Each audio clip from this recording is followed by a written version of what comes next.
Hello बच्चों, आज हम लोग सीखेंगे घात और घातांक के नियम। साथ ही सीखेंगे घात घातांक किसे कहते हैं, घात घातांक के कुछ बेसिक रूल, और ये भी हल करेंगे कैसे प्रश्नों को हल करते हैं। इस टाइप के प्रश्न जो घात दिए रहते हैं इसको कैसे हल करेंगे, फिर माइनस वाले घात को कैसे हल करते हैं, बटे वाले घात को कैसे हल करते हैं, और बटे में भी माइनस वाला घात को कैसे हल करते हैं, फिर घात के ऊपर के घात को हल कैसे करते हैं, घात वाले में भी माइनस को कैसे हल करते हैं।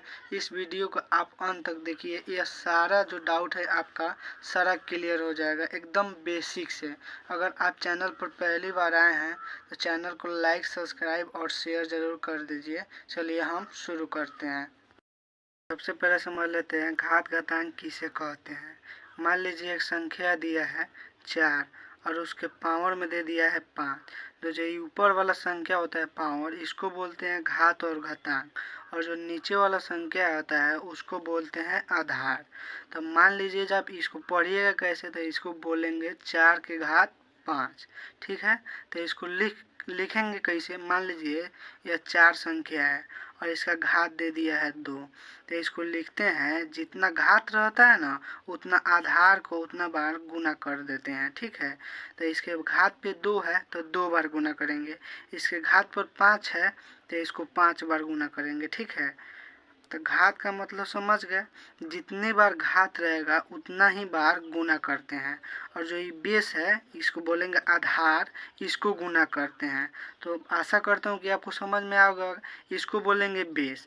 अब मान लीजिए यह एक संख्या हो गया, अगर मान लीजिए यह बट्टे में दे दे 4/5 और इसके पावर 2 दे दे, तो इसको भी बोलेंगे हम लोग आधार।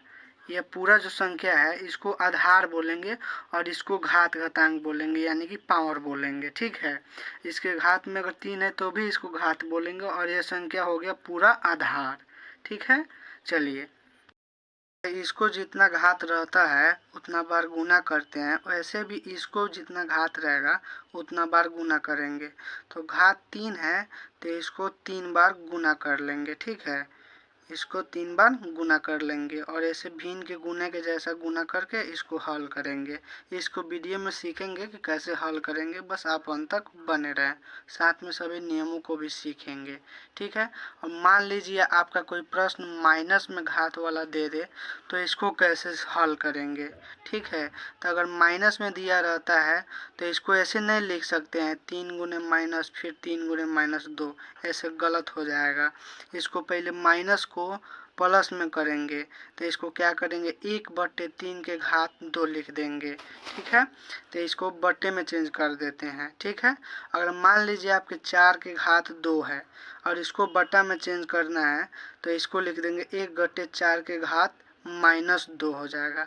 जैसे में माइनस वाला बट्टे में जाकर प्लस हो जा रहा है, वैसे प्लस वाला बट्टे में जाके माइनस हो जाएगा।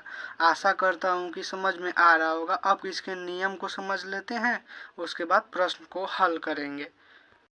अब हम पहला नियम को सीख लेते हैं। अभी बताए हैं आधार के ऊपर जितना घात रहता है उतना बार गुना करते हैं। तो 3 के पावर 2 है तो इसको 2 बार लिखेंगे, और इस 3 के पावर 3 है तो इसको 3 बार लिखेंगे। ठीक है, ऐसे लिखेंगे ना, तो ऐसे लिखेंगे तो कितना होगा 1 2 3 4 5 हो गया। तो क्या कर लेंगे, इसको लिख सकते हैं 3 के घात 5, ऐसे लिख सकते हैं कि नहीं, तो लिख सकते हैं।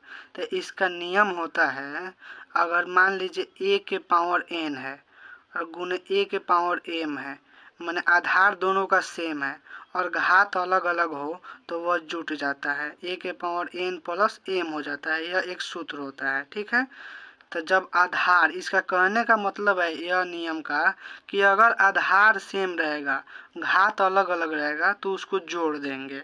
ठीक है, तो देखिए इसको हम हल करके, आधार दोनों का सेम है तो इसको एक ही लिख सकते हैं, और घात अलग अलग है तो इसको जोड़ दीजिए, ये हो जाएगा 3 के घात 5, यह आंसर हो जाएगा। चलिए दूसरा प्रश्न है, 2 के घात 3 और 3 के घात 2, ये दोनों का आधार अलग अलग है, ये नियम का पालन नहीं कर रहा है तो इस पे वैसे नहीं करेंगे, इसको ऐसे ही बनाएंगे। 2 के घात 3 है तो इसको लिखेंगे 2 के घात 3। ठीक है, और फिर 3 के घात 2 है तो इसको लिखेंगे 3 गुने 3। अब इसको 2 दूनी 4, 4 दूनी 8 हो जाएगा और 3 3 9, इसको हल करेंगे तो कितना हो जाएगा 72। इसको ऐसे हल करेंगे। आप समझ लीजिए ये माइनस है लेकिन इसका तो घात सेम है तो ये इस नियम से बनेगा। तो नियम क्या कहता है, आधार को ऐसे ही लिख देंगे और घात को जोड़ देना है। -2 और 5 को क्या करना है, जोड़ना है। तब इसको कैसे जोड़ेंगे, 4 के घात कैसे लिखेंगे, माइनस, मान लीजिए आपके पास 2 रुपया कर्ज है और आपके पास 5 रुपया है तो 2 रुपया कर्ज दे दीजिएगा तो आपके पास कितना बच जाएगा 3। तो 4 के घात कितना हो जाएगा, ये 3 आंसर हो जाएगा। अगर मान लीजिए दोनों के घात माइनस माइनस हो तब भी ये नियम लगेगा, हाँ तब भी ये नियम लगेगा जब आधार दोनों का सेम रहेगा। तो इसमें भी आधार सेम है तो इसे आधार को लिख लेते हैं और घात को क्या कर लेंगे, जोड़ लेंगे। ठीक है, अब क्या करेंगे, इसको जोड़ लेंगे तो 2 रुपया आपके पास कर्ज है और 5 रुपया भी कर्ज है तो मिलके कितना हो जाएगा, 7 रुपया कर्ज हो जाएगा। अगर आप प्लस माइनस वाला वीडियो नहीं देखे हैं तो डिस्क्रिप्शन में लिंक दे देंगे, आप देख लीजिएगा। तो यह भी बन गया, तो पहला नियम कंप्लीट हो गया। चलिए अब हम दूसरा नियम देखते हैं। चलिए हम दूसरा नियम को समझते हैं। दूसरा नियम को समझने से पहले हम लोग एक प्रश्न को हल करेंगे ताकि आपको अच्छे तरह से समझ में आए। लिखा है 4 के घात 5 और 4 के घात 2।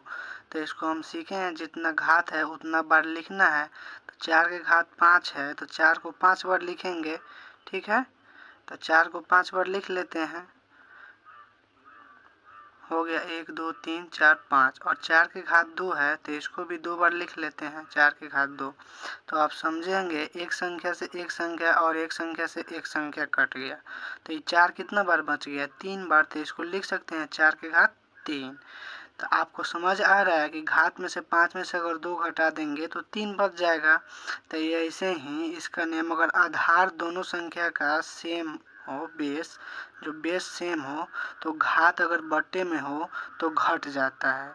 अगर ए बट्टे में कुछ हो, ठीक है, ए के पावर m हो और ए के पावर n हो, ठीक है, अगर ये दोनों सेम होता है तो इसके लिए एक नियम बनता है ए के पावर m माइनस n। ठीक है, तो अगर बटे में रहेगा, अगर आधार सेम रहेगा तो घट जाएगा।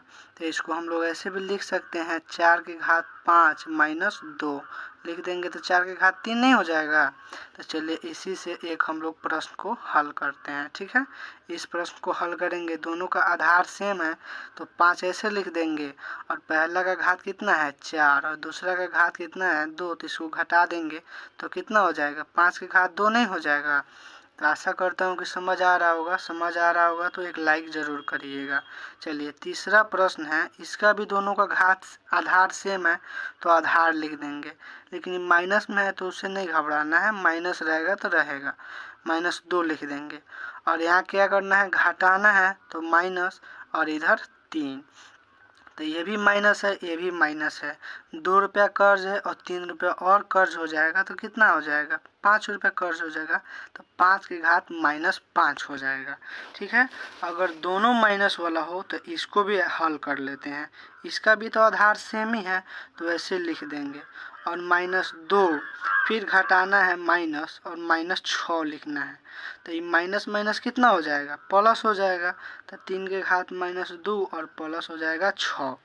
अब आपके पास 2 रुपया कर्ज है और 6 रुपया आपके पास है तो आप उसको 2 को दे दीजिएगा तो आपके पास कितना बच जाएगा, अभी 4 रुपया पॉजिटिव ही ना बचेगा। तो 3 के घात 4 इसका हल हो जाएगा। चलिए अब हम तीसरा नियम को समझते हैं। वीडियो अच्छा लग रहा होगा तो एक लाइक ज़रूर करिएगा। अब हम तीसरे नियम को समझ लेते हैं। तीसरा नियम कहता है अगर किसी संख्या के ऊपर कोई घात हो, ठीक है, और घात के ऊपर और घात हो तो घात में गुना हो जाता है, ए के पावर m गुने n हो जाएगा। ठीक है, वो गुना हो जाता है।